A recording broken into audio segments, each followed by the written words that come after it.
I just got 2 more rods, and you might ask, why do I need more rods? So that's what I'm going to talk about today. Let me know what you're thinking about getting, or if you've just got any new rods as well.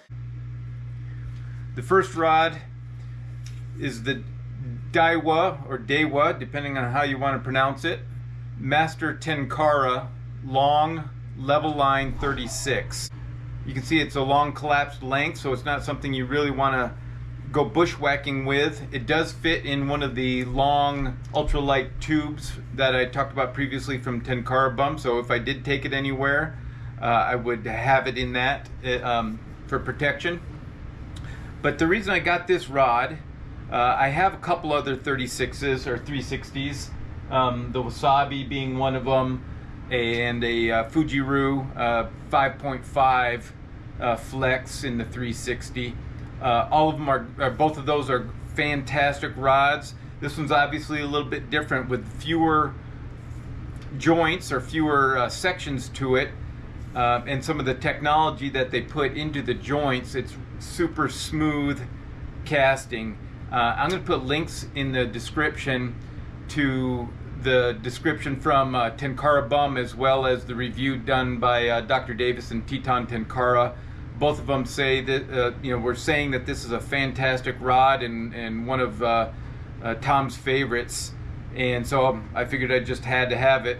Tenkara Bum talks about it being one of the most technologically advanced rods available due to some of the the manufacturing process, as well as some of the things they do to the joints to make it flex.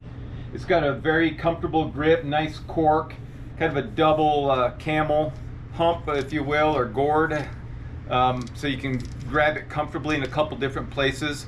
It's 2.8 ounces, so it's pretty light, but it's really well balanced. When I lengthened it, it doesn't even feel like the 2.8 ounces. So I can't wait to get it out and try. I know Tenkara Bum also talked about the flex on it is a little bit unique. Its predecessors, the Expert Tenkara, as well as the Ensho rods in the generation previous to that, this rod is a little more full flex. Now, most people equate full flex to being soft, but Chris Stewart talks about, even though it is a little bit more full flex, it's actually slightly stiffer, a higher penny rating. So it is a unique feel to it, and I can't wait to get it out and try it. It's only about 14 pennies, so it's not like it's a big fish rod or anything like that, but it's the casting, and I've found the more I cast, just like the Fujiru 5.5, I'm really starting to get an appreciation for the slower, softer rods as far as casting. They just really are effortless. And really enjoyable. So can't wait to get that one out. The second rod I had mentioned previously is this Suntech Kurenai.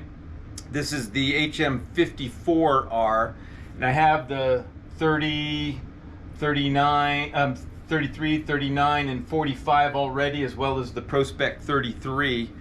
But really what I got this rod for, all of them are Seiru rods, or Seiru rods. Sorry, Chris, pronounced it wrong again. But they're all meant for modest, small to modest fish. I don't know the penny rating on it. Chris doesn't measure them when they get this long. But I do know that the 45 is 12 pennies, so this is probably in that same ballpark. Also, the 39 is also 12 pennies. The rod is unbelievably light for the length of it, being over 17.5 feet. It's only 2.6 ounces. That's less than a lot of rods. Well, it's less than even this 360 right here, and that's a pretty light rod.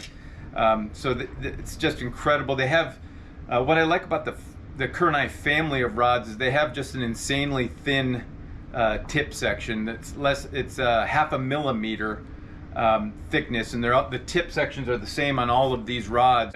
Relatively, increases in stiffness in the mid and lower sections. But so this rod for me is going to be my kind of big water or lots of casting room rod, but also a small fish rod. So a lot of the places I go up in the mountains are above tree line, so there's unlimited casting space.